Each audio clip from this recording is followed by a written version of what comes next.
Hello everyone. So see here, today we are going to do one more lab for the VLAN by using the trunking protocol. I hope you remember trunking we use if we have more than one switch, because if we did not put that interface in the trunk, then it will not carry the multiple VLAN. If you see this part and this part, here we are having the two switch. This is a switch 1 example and this is a switch 2 and this is a switch 3. So we have three switches directly connected. So we need to put this mode in the trunk. This interface, the interface whatever is connected to switch, we need to put that interface in the trunk. If we did not put in the trunk, the only limited VLAN will pass. If we have VLAN 10 for this interface, only VLAN 10 will pass. If you have this interface in VLAN 20, then only VLAN 20 will pass. So we need to pass all VLANs. So what we will do, we will configure the trunk. So we will use that one. We will configure the trunk in this port, in this port. So all the VLAN will transfer. Anyhow, let's see the lab so you will have more idea. When we do, we will learn more. So let's start doing that lab in the packet tracer. So what I will do, I will take the packet tracer. We will do scenario something similar here.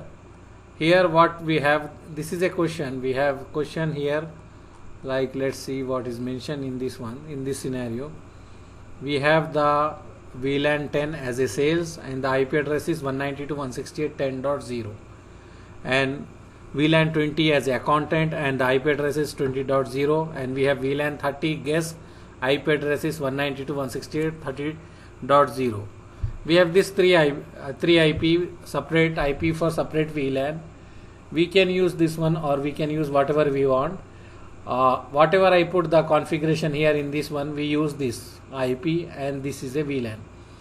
Okay, but anyhow we will do with our own, we will use our own IP. So what I will do now, I will take three switch. I will take three switch because we will implement the similar scenario. So I will take ground floor, first floor and the second floor. So I have three floor, I taken the three switch. I will rename this one. I will write the switch 1 for the ground floor, switch 2 for the first floor and switch 3 will be for the second floor. So I have three switches. We need to connect this switch. So what I will do, I will take the cable directly. I will connect here this way. We connected this one, but remember we need to put this cable in the trunk mode. We need to put this one in the trunk mode because when we put trunk, it will carry all different VLAN. If we did not put it, by default it will carry only VLAN 1. Okay, if we did not put anything in this interface, by default all the ports of the Cisco switch is in the VLAN 1. Already we know that one, already we discussed that one. Okay, so now let me take some machines here, some machines. So let me take here, maybe I will take 2 PC in the ground floor and in the second floor I will take 2 PC and I will take some PC here also, and third floor we will take the server. So let me take some server also. How we will take server? This is a server. So I will select this one in the third floor, that is a ground floor, first floor and second floor. In second floor I am taking the server. Okay, so what I will do, imagine in your organization you have the server room that is present in the second floor. So I have server here. We can give any name, whatever name we want we can give to the server. We will make like what we can say, one is a tally server, the account guys is going to use that one. Another we can take one as a IT server or the sales files or the project server. So all the project documents will be stored here. ABC project, imagine any project whatever is running in your organization. So example, we have the ABC project, so we will give this as a ABC project. So this server belongs to ABC project. Only ABC guy can access and they can update the data and they can retrieve the data from this server. Anyhow, let's see. When we do, we will have the idea. So what we are doing, I will take the cable automatic. I will connect this 2 PC to this switch and this 2 PC to this switch. and this server here, and this server here, and I will take 2 PC here also. This is 2 PC. We will divide the department, different department, and we will take the access point also. Let me go here and take the access point. So here in the access point we will see, let me check the wireless device, this one. This is a wireless device, so I will take this access point. Let me check access point, that is a PTN. This one, I think we have this AC, so let me take this one. So this access point I am taking. Depending upon the requirement, we will select which access point we need, but for the lab purpose I am taking this one. And let me take more copy. So I will make this, I will copy this, I will paste here. So we need 2 access point. This access point we are using for guest. Whoever is coming to our organization, they can access the internet. So just we will keep that access point. So any name we can give. I will give the name as a ground floor because this belongs to in the ground floor, or I will give first floor, whatever we want. So I will write ground floor. So this access point will be present in the ground floor. I will keep this here, somewhere here, and this access point is present in the first floor. So I will write here first floor. Just I am putting the labels. Even if we did not put, no issue. I will take the cable, automatic cable. I will connect this to the switch. In real scenario also, access point is connected to the switch. So this is connected to the ground floor. So this is the access point. Let me take some smart device, that is a wireless device. If you see, I have the smartphone. I will take the smartphone here, and I will take some smartphone here. So if you see, smart devices is connecting to the access point. Okay, so this one is connected here, these 3 devices, and this device is connected here. Wherever the signal strength is more, they will connect to that device. But here, why it is connecting means, here I did not put the username and password. This is a open, so anyone can access that one. This is a open, we don't have any username and password. This is a default. In this access point it is present default.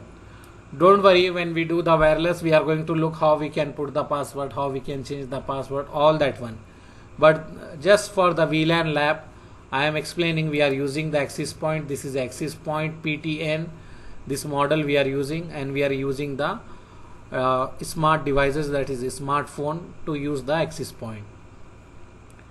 And another thing, if you go inside the access point here I have the default. If I change the SSID is nothing but the access point name. Example, if you see here what I have here, I have this name, access point, the wireless name, that is nothing but SSID. In detail we are going to discuss what is SSID, how we can change all this one. We are going to discuss in the wireless part. We have wireless part also in our syllabus, so that time we will discuss. Now just we need to remember, I taken the access point, we install the access point in the ground floor, and also we install one access point in the first floor. This is a default password, we did not put anything, this is a default. So imagine this is open. If anyone come, automatically the wireless device can connect to this access point.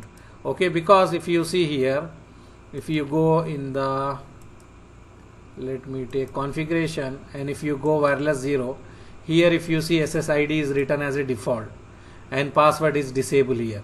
So same thing for the all devices. By default we have this option. If we go inside the wireless 0, you have SSID as a default, and we did not enable any authentication. Same thing we have here. All the devices, that is wireless devices, same thing. If you go inside the access point, we have the same thing here also. Default. This is default. And we don't have any authentication, we did not put any password. If we want to put password, we can change the name and we can select which password we want to keep, WEP or WP to PSK. This one we will do when we are doing the wireless part. Now we are using the default setting, whatever we have.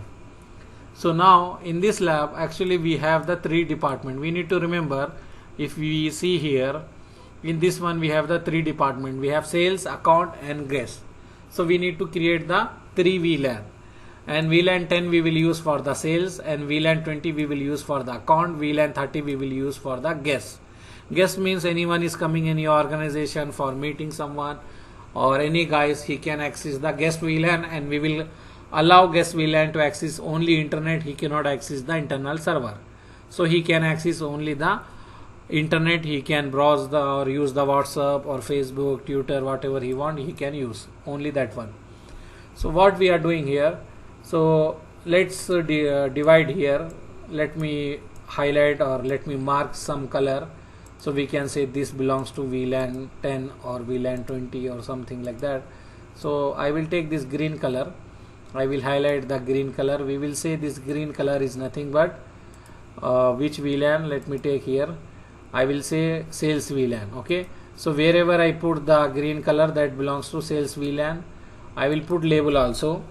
I will write here VLAN 10. Okay, VLAN 10, and the name we will give as a name sales. So just this is a label to understand which belongs to which. Just for the lab purpose I am writing this one. So I will say VLAN 10 is nothing but sales, and it is green color. So we have some guys sitting in the ground floor for the VLAN 10, and some guys are sitting in the first floor also. So let me take the same color, and I will make here also some sales guy are sitting in first floor also. So I will put the same color, and I will copy the same label. I will put the same label there also. So let me take the label and put this here. So what we are saying, sales guy present in the ground floor as well as in the first floor. And this one, these two guys, we can say this is a account guy. Okay, accountant. The account guy means finance or accounts, all the guy whoever is going to access the account server, that is a finance server or tally server, whatever name we want to give, we can give. Okay, so this one, let me take different color and put in that color, so it will be easy to understand by seeing the color which department, like that. So let me take this color, or any color I can take, or I will take any yellow color or anything. So this guy belongs to yellow color, this guy belongs to account. So let me write here, this one I can say this is a VLAN 20. So I will write VLAN 20, and name I will give this one as a accounts. Okay, so in the second floor we have some two guys sitting in the second floor, that belongs to VLAN 20, and that they are working for the accounts. So here I will make this server as a account server, or I can write tally server. Tally is nothing but application. Tally is nothing but it is a application for the accounting purpose. So account guy can access that tally server. So we install the tally server in the tally application in the server, and all the accounts guy can access that application. In our lab we will just check the ping. If ping is working, means they are able to access the application. If ping is not working, means they cannot access the application. So we need to remember this yellow color, wherever I put the yellow color box, that PC should communicate with the tally server. And this one is a sales, this one is a sales. So let's put this server as a sales server. So I will write here, I can write CRM or sales, anything, whatever name. So I will write here sale server. So only sales guy can access the sales server. So if you want, I can put color also, same color, yellow means sales, like that. Example, I will take the yellow we use, right? So this is yellow for the account. So this one is yellow color, means this guy belongs to the account. And I will take this one green is nothing but, as per our lab here, whatever we are using, green is nothing but sales. So this guy belongs to sales. And here I can copy the same label, this one, and I will put this here. So I will go to the label, I will put this label. So by seeing the label you will have the idea this belongs to which VLAN and which VLAN number as well as the name. So put all the labels, everything, whenever you are doing the lab, so it will be easy to do configuration. And also later when you are referring this lab, by seeing lab you will understand the scenario.